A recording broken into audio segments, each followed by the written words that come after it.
ओम श्री गणेशाय नमः।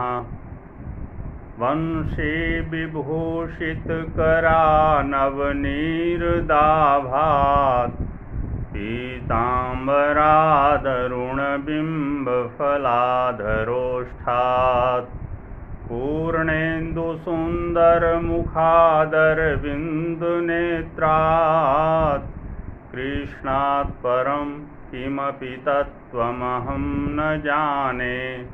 कृष्णात् परं किमपि तत्त्वमहं न जाने।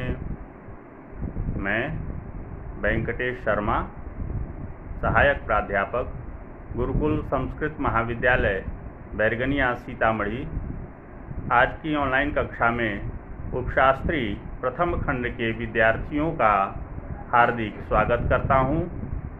आज की कक्षा अनिवार्य द्वितीय पत्र राष्ट्रभाषा हिंदी की है। इसके अंतर्गत हम लोग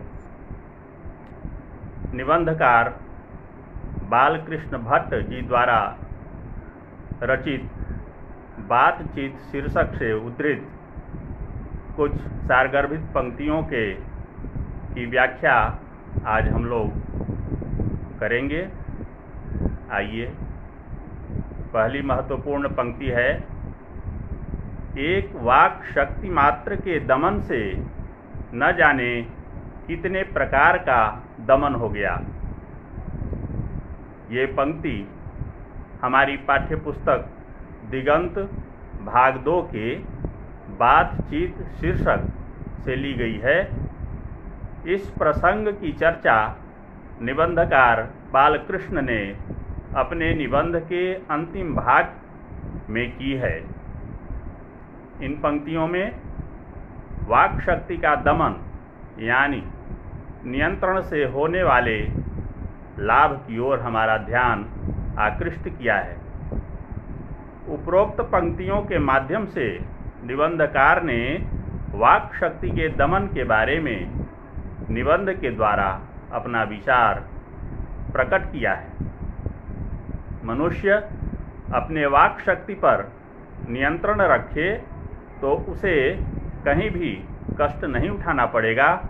वाक शक्ति के दमन का अर्थ हुआ वाणी पर नियंत्रण या सम्यक वाणी का प्रयोग। कब, कितना और कहाँ कैसी वाणी प्रकट करनी चाहिए, इस पर मनुष्य को ध्यान रखने की जरूरत है। मनुष्य अपने कार्यों को मूर्त रूप देने में तभी सफलता प्राप्त कर सकता है। प्रस्तुत पंक्तियों के द्वारा निबंधकार ने वाक शक्ति की महत्ता और उसकी उपयोगिता पर प्रकाश डाला है। अधिकता कहीं वर्जित है, अति सर्वत्र वर्जयेत। अतः वाक शक्ति के दमन का अर्थ हुआ वाणी पर नियंत्रण रखकर ही मनुष्य जीवन में सफल हो सकता है। वाक शक्ति का दमन यानी वाक शक्ति पर नियंत्रण। अब देखिए, दूसरी महत्वपूर्ण पंक्ति है, इसलिए अवाक रह अपने बातचीत करने का यह साधन यावत साधनों का मूल है। शक्ति परम पूज्य मंदिर है, परमार्थ का एकमात्र सोपान है। इन पंक्तियों की व्याख्या हम लोग देखेंगे। प्रस्तुत सारगर्भित पंक्तियाँ ये हमारी पाठ्य पुस्तक दिगंत भाग 2 के बातचीत शीर्षक निबंध से उद्धृत हैं। निबंध के अंतिम अनुच्छेद का यह प्रसंग है। इसके अवाक अर्थात मौन रहकर बातचीत करने में जो आनंद है वह बोलने में नहीं। इसमें अवाक या मौन रहकर साधना सर्वोपरि है।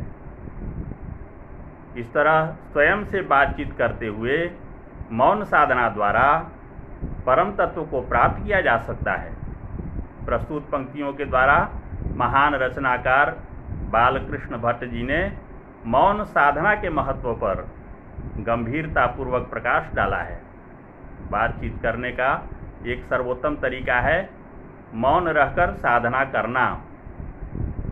हमारे पूर्वज भी मौन साधना के द्वारा ही इतनी ऊंचाई को प्राप्त किया था।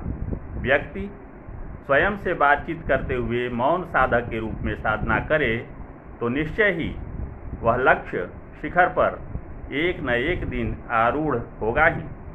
मौन की साधना का साधक बनकर अपने आप से बातचीत करना सभी साधनों का मूल है। मौन साधना शक्ति ही परम धाम अर्थात पूजा करने योग्य मंदिर है, परमार्थ का एकमात्र सोपान है अर्थात सीढ़ी है। उपरोक्त पंक्तियों के द्वारा निबंधकार ने मौन साधना को मोक्ष का पवित्र मंदिर माना है, परमार्थ का सोपान माना है।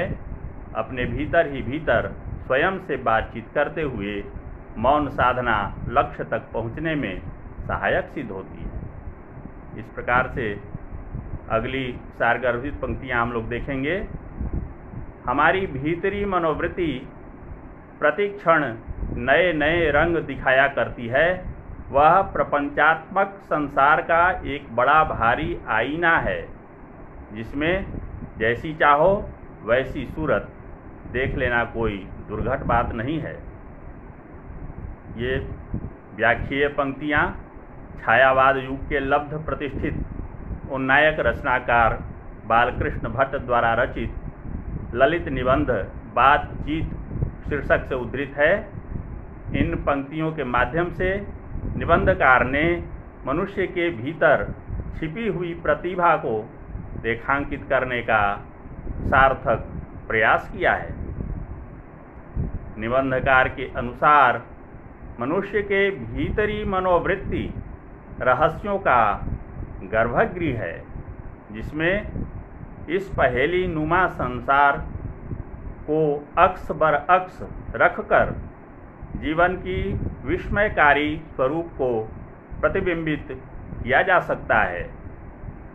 अपने हृदय रूपी चमन में मनुष्य अपनी अद्भुत गरिमा से परिपूर्ण चित्र इच्छानुसार यथार्थ रूप में देख सकता है।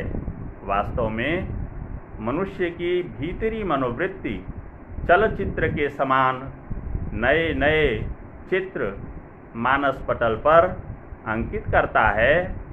जिस प्रकार आईना में वास्तविक सूरत देखी जा सकती है, ठीक उसी प्रकार मनुष्य हृदय रूपी आईना में अपनी इच्छानुसार तस्वीर देख सकता है। इस प्रकार मनोवृत्ति आत्मा का सजीव दर्पण है। इस तरह से निबंधकार ने इन पंक्तियों के माध्यम से, इन सारगर्भित पंक्तियों के माध्यम से अपनी बात रखने का प्रयास किया है। कल की कक्षा में हम लोग शेष प्रश्नों के बारे में इसी प्रसंग से जानेंगे। धन्यवाद।